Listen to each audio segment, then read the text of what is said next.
to our correspondent Shwerwin Bryce-Peace, who's been following this matter since it started and is live to us from New York. Good afternoon, Shwerwin.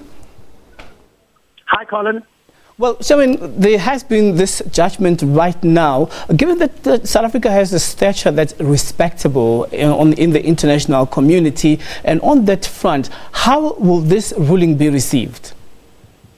Well, I think this is a victory for proponents of the International Criminal Court. Remember, South Africa falls under the jurisdiction of the court because their withdrawal from the process, from the Rome Statute, has been suspended because of a High Court ruling in South Africa that invalidated the letter, essentially, that was sent by the International Relations Minister to the Secretary General of the United Nations that basically articulated South Africa's beginning of the withdrawal process. So essentially, that entire process has now been suspended, so the jurisdiction of the court is still very valid. And in terms of the ruling, essentially, Colin, there were two issues here. There was the issue of whether Omar Al-Bashir, while in South Africa, enjoyed immunity under the AU Constitutive Act, under South Africa's domestic legislation, or whether South Africa had an obligation in terms of its obligations to the Rome Statute, being a state's party to the Rome Statute, whether they had to enforce the order of the ICC to arrest and hand over Omar Al-Bashir. The court found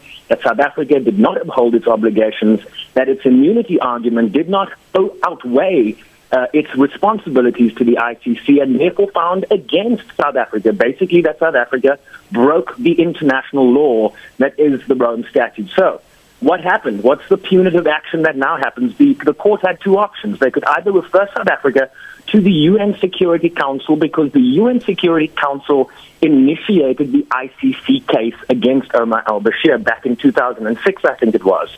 So this was mandated by the UN Security Council. So at the end of the day, the UN Security Council has the final say as to non-compliance.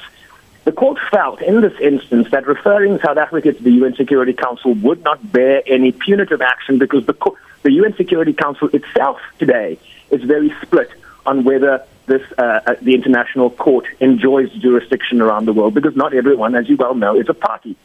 The other option that the court had was to refer South Africa to the state's party. South Africa is a state's party to the ICC Rome Statute, and then have the member states of the court deal with punitive action, punishment, if you will, towards South Africa. The court in both instances felt that this was not going to benefit its relationship with South Africa, South Africa's relationship with the state's parties, and felt that the domestic rulings in South Africa by domestic courts on this matter should stand ground today.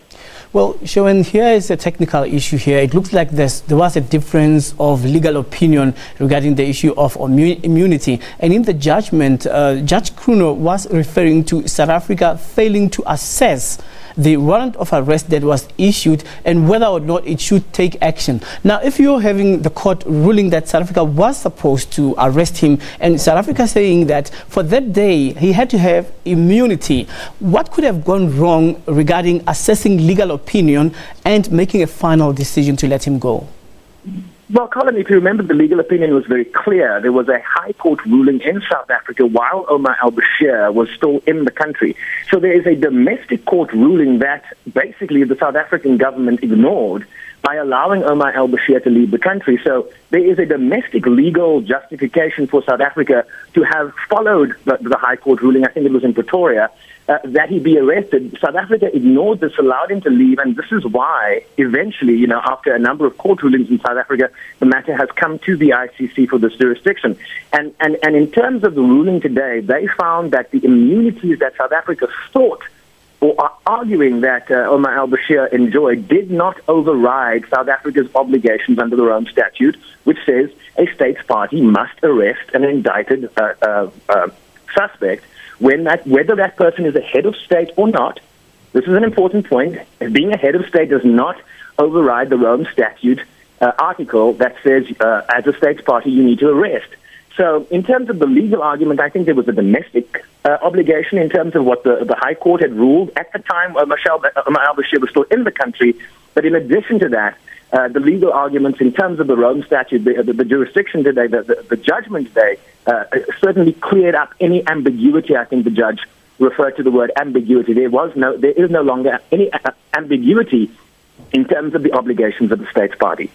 Now, looking at how this judgment went, I mean, like, if it says that South Africa has erred in deciding not to arrest him, when you look at the two countries, Sudan and South Africa have signed the Convention Statute on Punishment on Genocide, and this allegation has to be proven through the arrest of Omar Al-Bashir. And secondly, when it comes to the underlying issues of the case regarding the arrest, they are referring to the issues of arrest and surrender, which South Africa overlooked. Now, when you look at the South African justice system, which is well respected throughout the world, and the court saying that South Africa has to appeal this case within, this judgment rather, within 5 days, do you think that it will lay impetus to the, shall I say, reputation of South Africa's legal system? And secondly, now that we are on South Africa withdrawing, as you heard Edna Molewa earlier saying that South Africa's withdrawal from the Rome Statute is going ahead,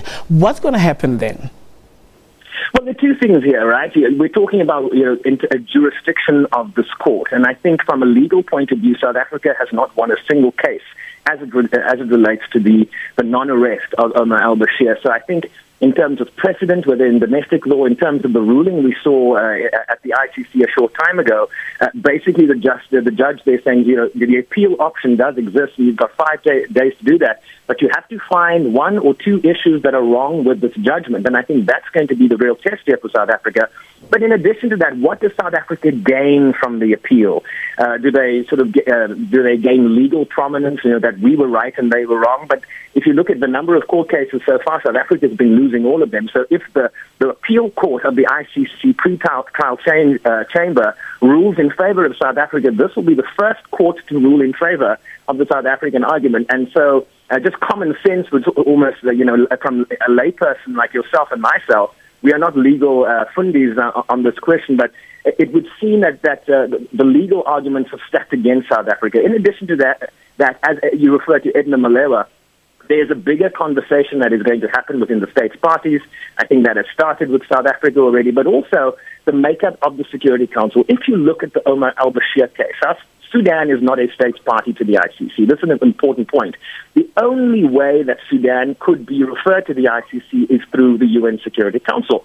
But around that UN Security Council chamber, around that horseshoe in the council, you have a number of member states, particularly P5 members like the United States, China, and Russia, that are not parties to the Rome Statute. So the argument goes, and this I think feeds into what Edna Molewa was saying, is that why do these countries who are not party to this jurisdiction, international jurisdiction, why do they have the right to refer a country that is also not a party? Because they certainly wouldn't refer themselves. I mean, I think Edna Molewa was hinting to atrocities in Afghanistan, atrocities in Iraq perpetrated by United States forces. They are not going to refer themselves to the International Criminal Court, to the UN Security Council. So the argument goes that the international system, the way it is set up today, is very, very unfair. And so until you have compliance from everybody, until you have people acceding to the Rome Statute universally, this court will always be seen to be unfair, certainly from the African perspective, given the number of African cases that are before today, whether they were referred by themselves or not. I think there's a sense of injustice in how the international system is set up as it regards to the ICC. All right. Shwerwin, thank you very much for the update and just a wrap of the decision and some critical analysis there. We'll keep tabs on this story as and when it develops within the 5 days. South Africa has been given 5 days to appeal the judgment on the ruling that it had erred not to arrest Sudanese President Omar Al-Bashir. We continue with other news after the break. Stay with us.